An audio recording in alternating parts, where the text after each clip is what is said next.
Stop Jerking Canada Around. That's the provocative title of a column in the Washington Post written by our next guest, Dr. Charles Krauthammer. He's famous as a columnist for the Post, a commentator on Fox News Network, and of course, he's the author of the best-selling book, Things That Matter, that has been the #1 book on the New York Times bestseller list for 10 weeks in a row. And he joins us in Washington. Dr. Krauthammer, great to see you again. Welcome back to the Sun News Network. Thank you very much. It's a pleasure to be back with you. I want to talk about your column, Stop Jerking Canada Around. Canadians don't often say we've been jerked around. I mean, we're a happy lot. I know you were born in Canada yourself. You were talking about the Obama administration's outrageous delay on making a decision, any decision, about the Keystone XL pipeline. What's your observation from being in America's capital? Do they even care that they're jerking around their best ally, or is this just a small price to pay for the political benefits Obama's getting from it? Oh, I think that they care. And if I could just make a small correction, I was raised in Canada, but born here in the United States, which probably explains why I would say stop jerking Canada around. And Canadians are too polite and refined to actually put it that way. But your foreign minister was here in Washington and spoke a couple of weeks ago, and he made a very good point, which is, for God's sake, make a decision one way or the other, because obviously Canada has options. And I think, as an American, that the way that they have treated, this administration has treated Canada on Keystone is in and of itself disgraceful. You don't leave our best ally in the world, our closest neighbor, hanging on an issue of this importance. And it is clearly being driven by politics. Everyone knows it's got nothing to do with the merits of the case. The merits are pretty open and shut, particularly from the American point of view. It's got to do with Obama appeasing his far-left environmental constituency. Well, yeah, I want to show you a clip, Dr. Krauthammer, Sure. from the 2008 election campaign before Barack Obama was president. He made this pledge to get the U.S. off OPEC oil. Take a look. In 10 years' time, we are going to eliminate the need for oil from the entire Middle East and Venezuela. We're going to just eliminate it in 10 years' time. Well, almost 6 of those 10 years has gone by, and the United States still imports enormous amounts of oil, almost half of its oil, and much of it is from Venezuela. This Keystone XL pipeline would displace up to 750,000 barrels a day from Venezuela. Dr. Krauthammer, is there no political appetite amongst even blue state Democrats to get off that OPEC conflict oil and replace it with Canadian ethical oil? I mean, seriously, every barrel that comes in is one fewer barrels of the dictator oil.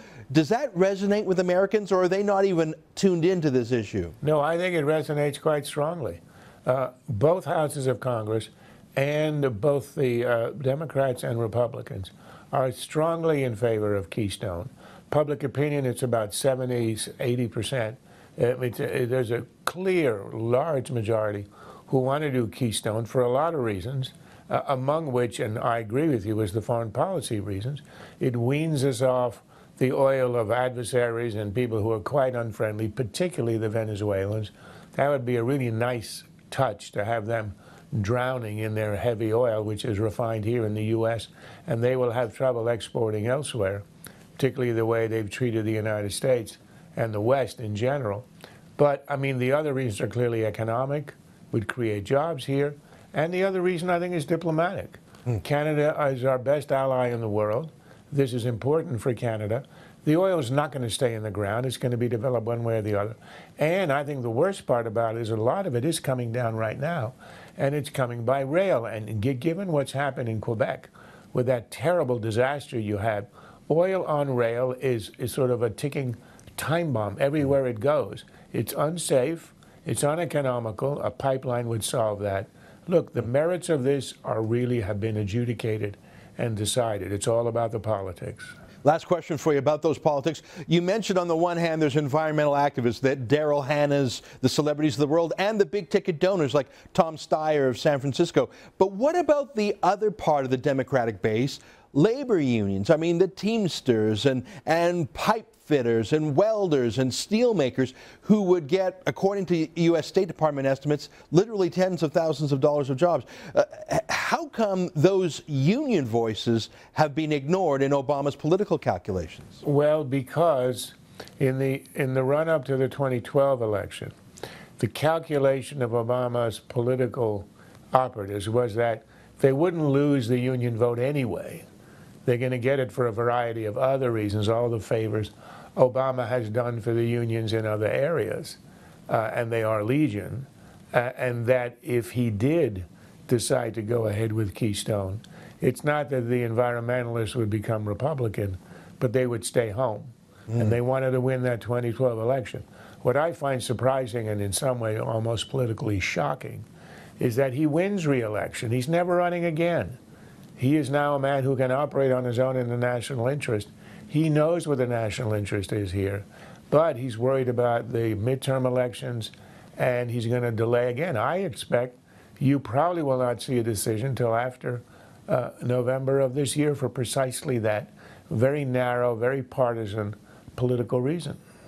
Dr. Krauthammer, pleasure talking with you today. We've been talking with Charles Krauthammer, the author of the best-selling book, Things That Matter. Dr. Krauthammer will be back with us on Monday to talk about Obama's decline of the United States. Is he choosing economic and foreign policy shrinkage?